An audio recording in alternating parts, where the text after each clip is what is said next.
If you're dealing with a PC or laptop heating up and struggling with high CPU temperature, this video is for you. Today I'm going to show you the fastest way to reduce your CPU temperature on a Windows PC or laptop.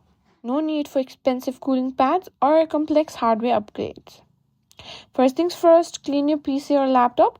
Dust built-up inside your case can block airflow and trap heat. If you're on a desktop, open the case and use compressed air to blow out any dust from the fans, fins, and heat sinks. If you're on a laptop, a can of compressed air can work wonders too.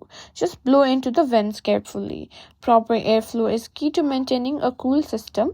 If the air can't move freely, the heat can't escape, which means your CPU is going to overheat. If you're gaming or running heavy programs but your CPU is still getting too hot, try using a CPU limiter software. This allows you to cap your CPU's maximum uses, ensuring it doesn't overwork itself and generate too much heat.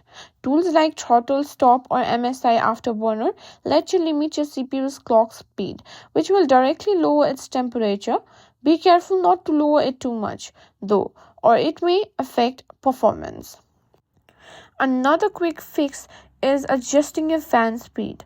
On some systems, especially gaming PCs or laptops with advanced cooling setups, you can manually control your fans to make them run faster when the CPU temperature rises. Download software like SpeedFan or use your computer's pre-installed software like Asus Armoury Crate or MSI Dragon Center to increase the fan speed.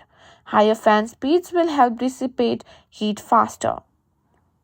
And so there you have it, the fastest way to reduce your CPU temperature on a Windows PC or laptop.